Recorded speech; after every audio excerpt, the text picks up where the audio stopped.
এই প্রথমবার for the first time আমি বেরোলাম solo. It's my solo trip.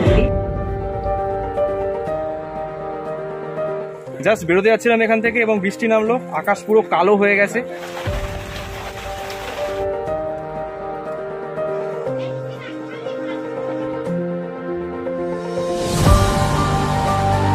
নতুন নতুন লোকের সাথে আলাপ হচ্ছে, কত নতুন নতুন দাদা, নতুন নতুন ভাই, মানে মিস করবো এই ট্রিপটা।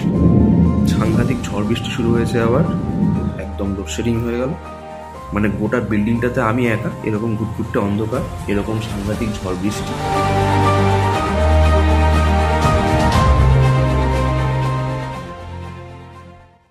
Hey guys, what's up? Welcome to another video. আর আমি এখন রয়েছি বরন্তিতে, বরন্তির দি পলাশ কুইন রিসর্টে।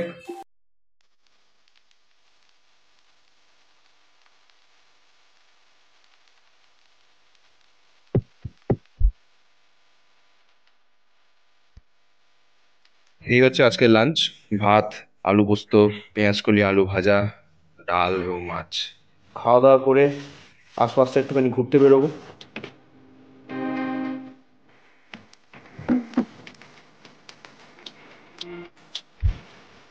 আফটার লাঞ্চ সামনে বেরোলাম ঘুরতে। এখন বাজে মোটামুটি 3:30। এই পলাশ কুইন রিসর্ট যথেষ্ট ভালো ব্যবস্থা, আর এই হোটেলের ডিটেলস আমি ডেসক্রিপশনে দিয়ে দেবো, আপনারা এখানে অবশ্যই থাকতে পারেন। যথেষ্ট রিজনেবল প্রাইসে এখানে রুম পাওয়া যায়। আমি একটু ঘুমিয়ে নিলাম, কারণ রাত্রিবেলা ট্রেনে খুব একটা ভালো ঘুম হয়নি। তো বেসিক্যালি আমি দুপুরবেলা বেরোইনি, তার কারণটা হচ্ছে দুপুরবেলা এখানে কাঠ ফাটা রোদ হয়, আর সেই রোদে ভালো ফটো বা ভিডিও পাওয়া সম্ভব নয়, এবং জায়গাটাও ভালোভাবে ঘোরা যেত না, বা সিনিক বিউটি খুব একটা বেশি পাওয়া যায় না অত ওরকম রোদ দিবে। তো আপাতত এখন বিকেল হয়ে আসছে, তার জন্য আমার টার্গেটই ছিল বিকেলটা বেরোবো। আপাতত আমি সামনে বরন্তি গ্রামের দিকে যাচ্ছি, হাঁটা রাস্তা এখান থেকে।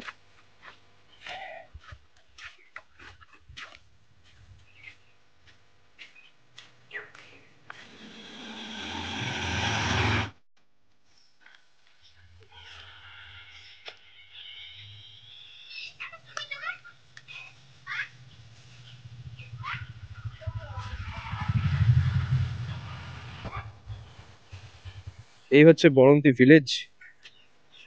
এই যে দেওয়ালে কারুকাজ,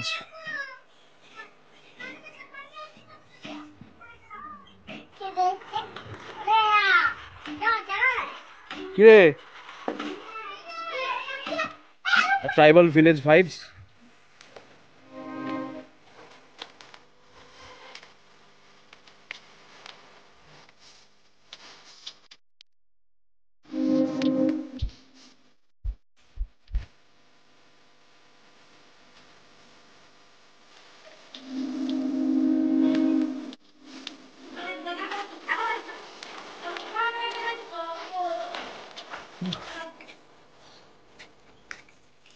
বরন্তি প্রাথমিক বিদ্যালয়।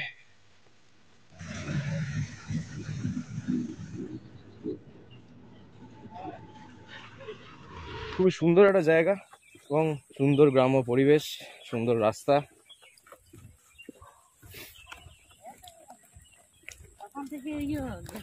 জাস্ট গ্রামটাকে ক্রস করে সামনের দিকে এগিয়ে চলেছি, আর একটা জঙ্গলে ঢাকা রাস্তা,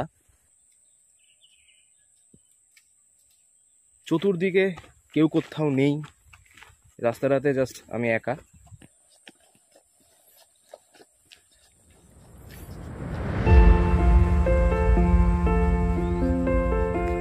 একটা অদ্ভুত শান্তি এই জায়গাটাতে, এটা এখানে না আসলে ফিল করা যাবে না।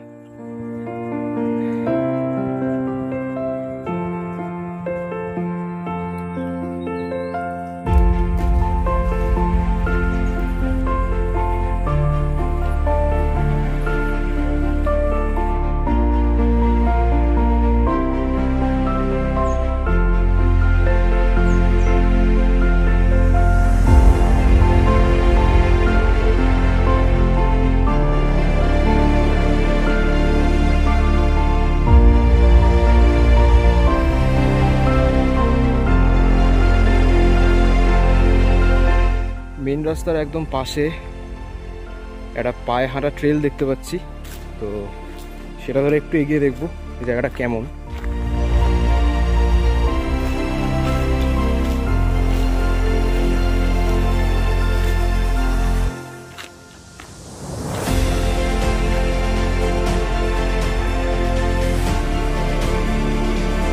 সুন্দর জায়গা, তবে এখানে খুব বেশিক্ষণ সময় দিতে পারবো না, কারণ নয়তো সানসেটটা মিস করে যাবো। এক্সপিরিয়েন্স অনবদ্য। আরও একটা পায়ে হাঁটা ট্রেল, বাট না, মন টানছে ওইদিকে, কিন্তু শুধু শুধু সানসেটটা মিস করতে চাই না। এদিক থেকে সোজা গেলে মনে হয় ওই জঙ্গলের ভেতর দিয়ে সুন্দর রাস্তা পাওয়া যাবে, বাট ঠিক আছে, সব কিছু একসাথে হয় না। দুপুরে ঘুমটাও জরুরি ছিল, দুপুরে না ঘুমলে এখন ভালোভাবে ঘুরতে পারতাম না। আর সময় খুব বেশি নেই, কালকে এখান থেকে বেরিয়ে যাব।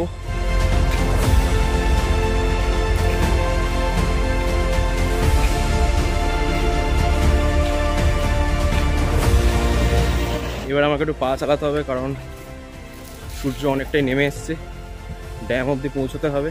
খুবই সুন্দর সাঁওতালি গ্রাম এই বরন্তি, আর দেওয়ালের কারুকাজগুলো দেখেই বোঝা যাচ্ছে যে এখানকার মানুষ কতটা আর্টিস্টিক।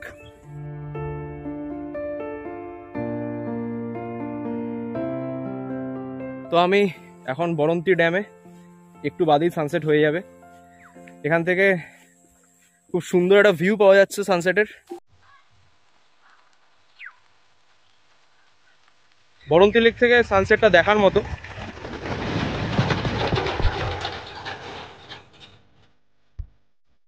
আমি আপাতত একটা পাথরের ওপর বসবো এখানে। আমি এখন এখানে বসে সানসেটটা দেখবো, আর আপনারাও দেখুন, জাস্ট ফিল দ্য সানসেট।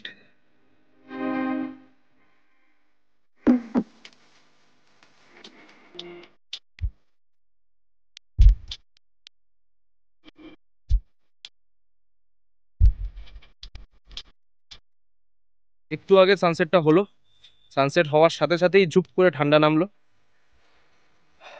এখান থেকে জাস্ট অসাধারণ সানসেটটা দেখা যায়, এক্সপিরিয়েন্স অসাধারণ। জায়গাটা এখন একটা অদ্ভুত সুন্দর লাগছে। তবে এই বরন্তি, গড়পঞ্চকোট এই জায়গাগুলোর একটাই সমস্যা রয়েছে, সেটা হচ্ছে কি ট্রান্সপোর্টেশন একদমই ভালো না। কারণ এই যে গোটা রাস্তাটা যেটা দিয়ে আমি হাঁটছি, সেই রাস্তাটা এধার থেকে ওধার যেতে গেলে কিচ্ছু পাওয়া যাবে না, মোটামুটি 3-4 কিলোমিটার হাঁটতে হবে। সেটা কোনো সমস্যা না, আমি এখানে বরন্তিতে এসছি, এসে আমি জায়গাটা এক্সপ্লোর করছি, সে নিয়ে কোনো সমস্যা নেই, একদমই সমস্যা নেই। বাট প্রবলেমটা যেটা হবে সেটা হচ্ছে আগামীকাল আমি যখন গড়পঞ্চকোট যাবো, এখান থেকে কোনো রকম কোনো পাবলিক ট্রান্সপোর্ট নেই। সুতরাং এখানে হয় গাড়ি ভাড়া করতে হবে, টোটো ভাড়া করতে হবে, নয়তো অনেক ব্রেক জার্নি করে যেতে হবে। একটা জায়গা থেকে আরেকটা জায়গায় যাওয়া এই এরিয়াতে একটু মুশকিল আছে, তো এটাই একটা প্রবলেম। এছাড়া জায়গাটা খুবই ভালো। এই যে এখান দিয়ে সোজা রাস্তাটা গেছে, এই রাস্তাটা দিয়ে ঘুরে ওই দিকে যাওয়া যায়, তাহলে একদম গোটা লেকটাকে চপ্পর মারা যায়, যেটা আমি আজকে সকালেই মেরেছি হোটেল খোঁজার সময়। এই রাস্তাটা এদিক থেকে গিয়ে ওই দিকটা মানে বরন্তি পাহাড়ের দিকে, এটা অনেকটাই রাস্তা, মোটামুটি 3 কিলোমিটার রাস্তা, এটা 3 থেকে 4 কিলোমিটার।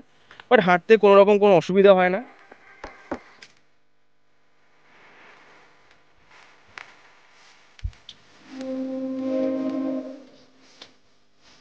এবারে আস্তে আস্তে হোটেলের দিকে ফিরবো। ভেবেছিলাম সামনাসামনি কোনো একটা চায়ের দোকানে যাবো, বাট এখানে সামনাসামনি কোনো চায়ের দোকান নেই, গেলে সেই ওইদিকে যেতে হবে। আর এখন 3 কিলোমিটার আমি হাঁটবো না, তো এখন হোটেলেই যাবো, হোটেলেই গিয়ে চা খাবো। অ্যাম্বিয়েন্সটা জাস্ট টু গুড। অন্ধকার নেমেছে একদম, ঝুপ করে সন্ধে নামলো এবং ঠান্ডাটাও একটু বাড়লো। আর এবার আমি ফিরছি হোটেলের দিকে।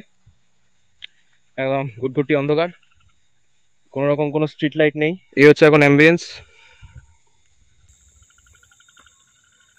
ওই দেখা যাচ্ছে পলাশ কুইন রিসর্ট, যেখানে আমি আজকে থাকছি। এখন আস্তে আস্তে হোটেলের দিকে ফিরছি। The next day. Good morning. আর আজকে একটা ফগি মর্নিং, আকাশ মেঘলা করেছে। আর আমি এখন রয়েছি পলাশ কুইন রিসর্ট বরন্তিতে।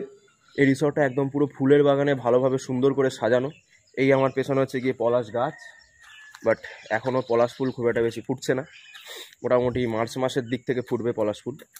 সকালে উঠে চা খেলাম, আর এখন সামনেটা একটুখানি ঘুরতে বেরোবো। তো এখানে রিসর্টের একদম পেছন দিকে বাঁধাকপির চাষ করা হয়। বাহ। আপাতত বেরোনোর আগে আমি যাচ্ছি রিসর্টের ছাদে। ছাদ থেকে নাকি খুব ভালো ভিউ পাওয়া যায়, রাজুদা বলল। বাহ, সেকেন্ড ফ্লোর থেকেই একটা দারুণ ভিউ পাওয়া যাচ্ছে, বাট পুরো ফগে ঢাকা লেক। এরকম হবে জানলে আমি কালকেই আসতাম ছাদে।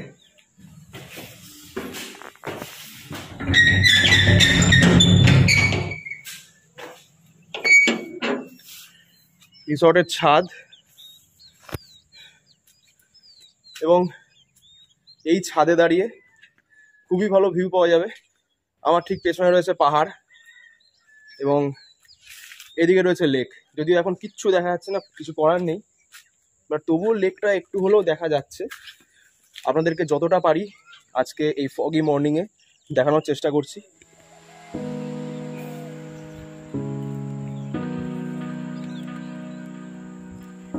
ওই যে বরন্তী লেক, খুব একটা ভালো বোঝা যাচ্ছে না, আর বরন্তী পাহাড়টা দেখাই যাচ্ছে না। আর এদিক থেকে পাহাড়ের রেঞ্জ। রাস্তায় বেরোলাম, এখানে একটা জায়গায় খেজুরের রস পাওয়া যায়, তো সেটা একবার খাওয়ার ইচ্ছে আছে। এই জায়গাটাতেই যাবো এখন। আমি এটা কালকে আসবার সময়তেই দেখেছিলাম।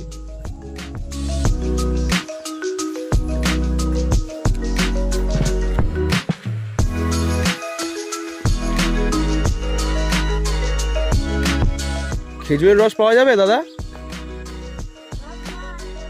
রস শেষ হয়ে গেছে? এ বাবা, একটু হবে না তো? ব্যাড লাক, খেজুরের রস পাওয়া গেল না, কারণ আমি একটু লেট। এটা আমার জানা ছিল না যে সকালে না আসলে খেজুরের রস পাওয়া যায় না। তো মোটামুটি এখন বাজে 8টা, মোটামুটি 7টার মধ্যে আসলে আমি আরামসে খেজুরের রস পেতাম এখানে। ওকে, নেক্সট টাইম, কোনো অসুবিধা নেই। এটা আপনাদেরকে দেখিয়ে রাখলাম এই জায়গাটা। আপনারা যদি আসেন তাহলে অবশ্যই এখান থেকে খেজুরের রস খেতে পারেন। রাজুদা, ওই সামনে ওখানে তোমার খেজুরের রস পাওয়া যায় না? মানে গেছিলাম বলে নেই, অন্য কোথাও পাওয়া যায় না?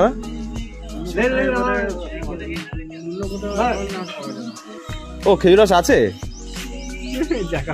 আরে সাবাস, ওকে, খেজুরের রস পাওয়া গেছে, হোটেলেই পাওয়া গেছে আমাদের এই খেজুরের রস। এটা একদম আজকে সকালেই খেজুর গাছ থেকে নিয়ে আসা, এবং এটা যদি একদিন রেখে দেওয়া হয় তাহলে এটা থেকে তাড়ি তৈরি হয়। দিয়ে দাও।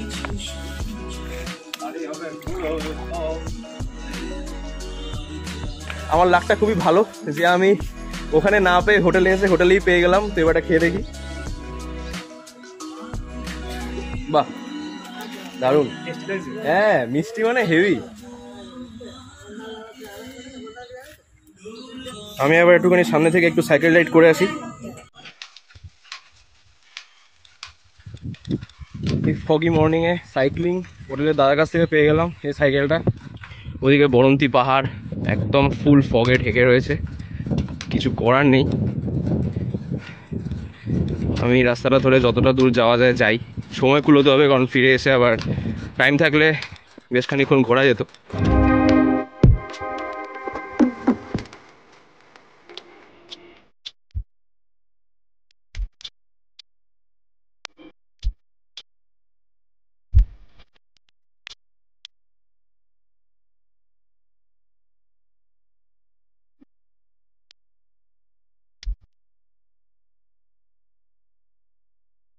বহুদিন পর সাইক্লিং করছি, অপূর্ব লাগছে। কারণ এরকম একটা আউট স্টেশনে এসে সাইক্লিং করার মজাই আলাদা। আমাদের ওখানে আমি মোটামুটি একদিনে 30 থেকে 35 কিলোমিটারও সাইকেল চালিয়েছি এবং অভ্যেস আছে আমার। বাট এরকম এরিয়াতে, এরকম জায়গায়, এরকম লোকেশানে সাইকেল চালানোর মজাই আলাদা।